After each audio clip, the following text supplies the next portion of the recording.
El reloj marcó el comienzo de un nuevo año. Era el 1 de enero de 2022. En medio del calor del verano y las aguas cristalinas de Roatán, una joven de 22 años, llena de vida y planes, desapareció sin dejar rastro. Lo que se suponía que sería un día normal de diversión familiar se convirtió en una desesperada carrera contra el tiempo. ¿Testigos? Casi ninguno. ¿Respuestas? Mucho menos. Y lo más extraño de todo, las primeras horas tras la desaparición estuvieron marcadas por el silencio, el olvido y las preguntas que siguen en el aire a día de hoy. Su nombre era Angie Peña, y lo ocurrido ese día resonará durante meses en las redes sociales, en la prensa y en la mente de todos los que escucharon la historia. Pero para entender lo que realmente pasó en Roatán, debemos remontarnos a ese momento. Esa última vez fue vista con vida, porque es precisamente ahí, en los primeros minutos, donde comienza el misterio.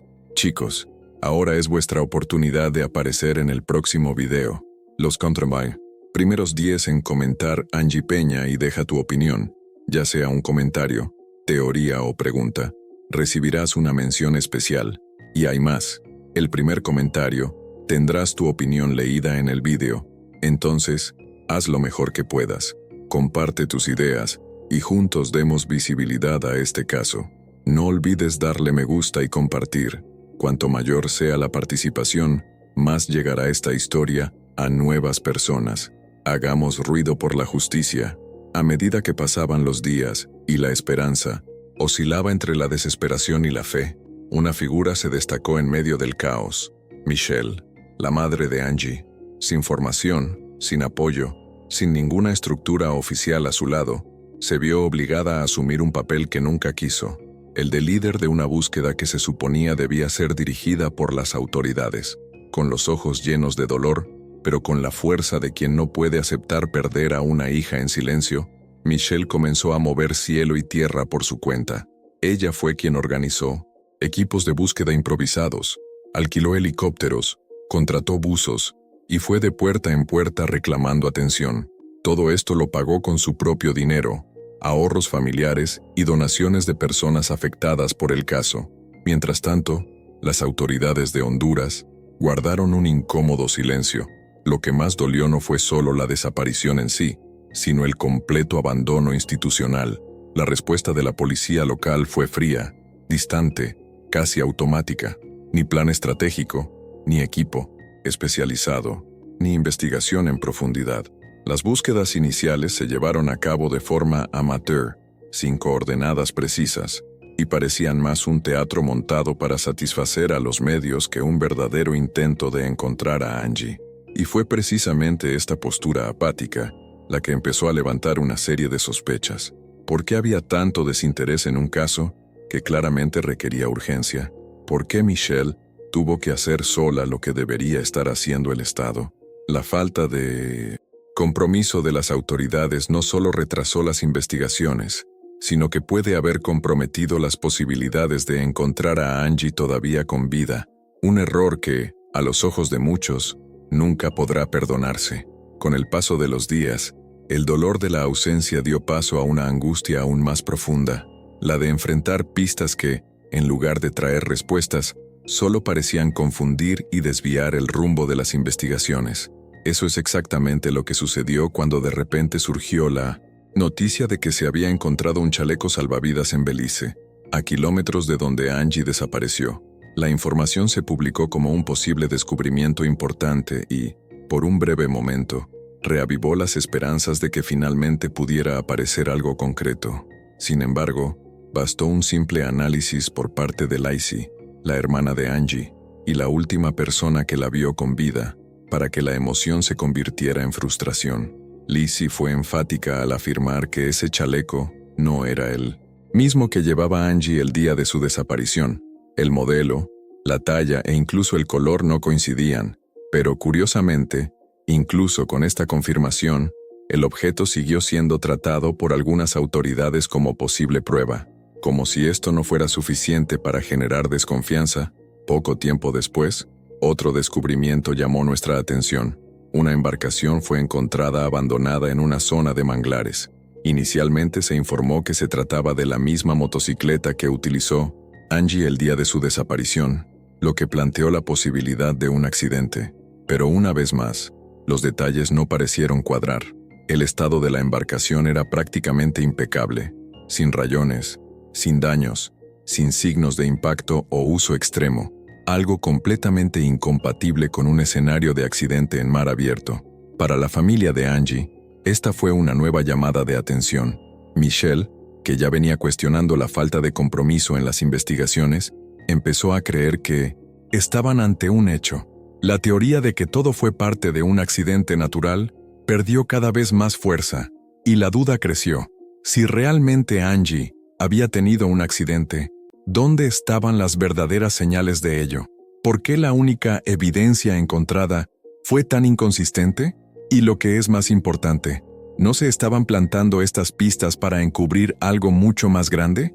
Si bien la búsqueda de Angie continuaba sin avances y las pruebas encontradas generaban más dudas que certezas, un nuevo elemento surgió, trayendo un posible giro al caso. Un turista estadounidense que estaba en Roatán el mismo día de la desaparición se acercó a las autoridades para compartir algo que vio, algo que, de confirmarse, podría cambiar completamente la narrativa. Según su testimonio, había visto a una joven de las mismas características que Angie en una moto de agua, pero el detalle más inquietante fue que no estaba sola. La acompañaba un hombre de la zona, aparentemente conocido en la región. Es más, el turista afirmó con convicción que la niña parecía incómoda, nerviosa, como si estuviera allí en contra de su voluntad. El informe no fue solo una vaga impresión, recordaba expresiones faciales, el cuerpo rígido de Angie e incluso miradas que parecían pedir ayuda, pero eran ignoradas por todos a su alrededor. Tan pronto como Michelle Peña, la madre de Angie, escuchó esta declaración, se aferró a ella como una de las pocas pistas reales desde que comenzó la desaparición. Si Angie realmente estaba con otra persona, y no sola, como dijeron inicialmente, esto ponía en duda toda la teoría del accidente. Decidida a llegar a la verdad, Michelle exigió acceso a las imágenes de las cámaras de seguridad del lugar indicado por el turista. Esperaba encontrar algún registro visual que pudiera confirmar la presencia de su hija al lado de aquel misterioso hombre, pero, para su sorpresa e indignación, le informaron que todas las grabaciones de ese día habían sido borradas. No se dio ninguna explicación convincente. Era como si de repente todo hubiera desaparecido con la misma facilidad con la que había desaparecido su hija. La eliminación de las imágenes generó una alerta aún más fuerte. Ya no se trataba simplemente de negligencia. Ahora parecía haber una acción deliberada para ocultar la verdad. Michelle comenzó a sospechar que alguien, o incluso más de una persona, podría estar involucrada en la desaparición de Angie, y que se estaba activando una red de protección para evitar que la verdad saliera a la luz. El testimonio del turista, que podría ser una de las claves para entender lo que realmente pasó ese día, fue prácticamente ignorado por las autoridades, alimentando la sensación de que el caso estaba siendo silenciado. Y ante esto, una pregunta comenzó a resonar en la mente de todos. ¿Por qué intentarían ocultar con quién estaba Angie en esa moto de agua? A medida que pasaban los meses y el silencio de las autoridades se hacía ensordecedor, la familia Peña comenzó a profundizar más y más en busca de respuestas que nadie parecía dispuesto a dar. Fue en este proceso de autoinvestigación, realizado bajo su propia responsabilidad, que salió a la luz un detalle inquietante. La desaparición de Angie no fue la primera que se produce en extrañas circunstancias en esa región. En 2017, otra joven, de edad y perfil similar a Angie, había desaparecido misteriosamente en Roatán. El caso, en su momento, también fue tratado como un posible accidente, pero nunca fue resuelto. No se encontró ningún cuerpo, no surgieron pistas reales, y al igual que con Angie, la investigación acabó enfriándose rápidamente. Para Michelle, eso ya no podía verse como una coincidencia. Para ella, era una clara evidencia de un patrón. Este nuevo escenario llevó a la familia a considerar una hipótesis aún más oscura. Angie podría haber sido secuestrada por una red de tráfico de personas. La isla, conocida internacionalmente por sus playas paradisíacas y por atraer turistas de todos los rincones del mundo, También había sido mencionada discretamente en informes y denuncias sobre actividades ilegales, incluida la trata de personas. El fácil acceso por mar, el constante movimiento de extranjeros y la frágil estructura de seguridad hicieron de Roatán un entorno ideal para operaciones clandestinas. La idea era inquietante, pero tenía sentido dados los fallos sistemáticos y el aparente deseo de algunos sectores de impedir que el caso avance. El posible vínculo entre las dos desapariciones, ambas sin resolver y ambas silenciadas, alimentó la angustia de Michelle y reforzó su convicción de que algo mucho más grande estaba en juego. Teniendo esto en cuenta, después de 7 meses de espera, silencio e intentos fallidos de cooperación con las autoridades locales, la familia decidió dar un paso más audaz, llevar sus quejas directamente al gobierno central de Honduras. Michelle reunió documentos, pruebas, testimonios e informes, y presentó formalmente una denuncia contra la forma en que se estaba manejando el caso. Su denuncia incluyó la omisión deliberada de autoridades en Roatán, la destrucción de pruebas importantes y la posibilidad concreta de la participación de grupos organizados en redes de trata de personas. La familia ya no solo buscaba a Angie, ahora también luchaban para denunciar un sistema que parecía ciego, sordo y mudo ante el sufrimiento de las víctimas. Al hacerlo, Michelle encendió una nueva llama de esperanza, pero también destacó una verdad que muchos parecían querer ocultar.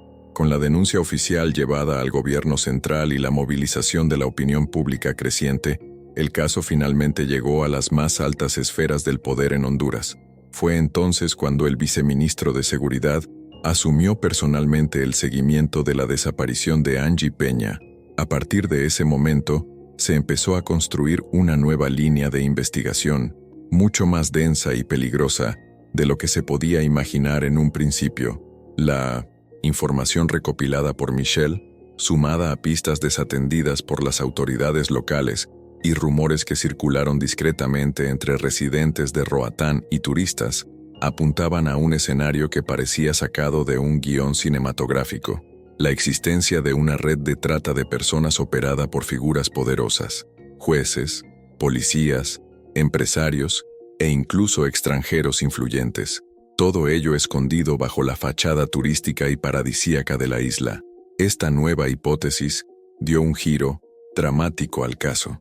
La posibilidad de que Angie hubiera sido secuestrada como parte de un plan criminal con ramificaciones tan profundas y protegidas explicaría muchos de los acontecimientos hasta el momento. ¿Por qué la embarcación apareció intacta en un bosque de manglares? ¿Por qué desaparecieron los videos de seguridad? ¿Por qué se ignoró el testimonio del turista estadounidense? Y sobre todo, ¿por qué las autoridades locales mostraron tanto desinterés desde el primer día? Ahora todas estas preguntas estaban ganando nuevas interpretaciones. Tal vez desde el principio, algunas personas sabían exactamente lo que le había sucedido a Angie, pero decidieron permanecer en silencio, o peor aún, participar activamente en lo sucedido. El caso cobró aún más impulso cuando las autoridades hondureñas arrestaron a un estadounidense llamado Gary Lee Johnston. La detención se produjo durante un operativo de rutina, pero lo que se encontró sobre él conmocionó a todos. Un menor en condiciones sospechosas y un bikini que, según la familia de Angie, pertenecía a la joven desaparecida. El descubrimiento fue devastador y, al mismo tiempo, crucial. No solo reforzó la hipótesis del secuestro, sino que también indicó que Angie podría haber estado cautiva. La conexión con Gary Lee no parecía aleatoria. Testigos señalaron que frecuentaba Roatán con frecuencia y mantenía relaciones con empresarios locales.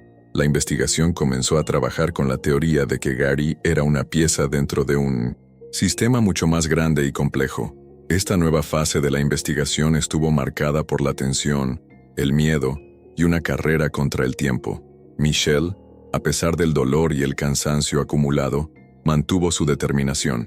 Creía que la verdad estaba a punto de salir a la luz y que el nombre de Angie finalmente podría ser eliminado de la lista de desaparecidos para ocupar su lugar como símbolo de justicia. Sin embargo, al mismo tiempo, sabía que se estaba metiendo con fuerzas poderosas, con intereses escondidos en las sombras. El arresto de Gary Lee Johnston fue solo el comienzo, y detrás de él, Tal vez hubiera muchos otros nombres aún no revelados, pero igualmente involucrados en uno de los secretos más oscuros de Roatán. En los años 2023 y 2024, se reavivó la esperanza. Se realizaron detenciones importantes.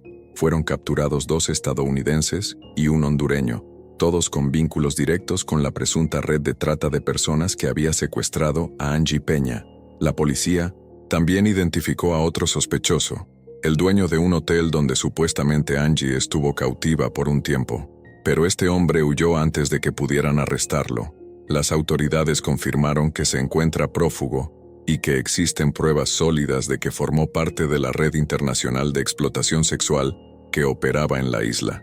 Con la llegada de una nueva gestión al Ministerio Público, el caso finalmente se reabrió con un nuevo enfoque. Esta vez el enfoque era claro: desmantelar de una vez por todas esta organización criminal.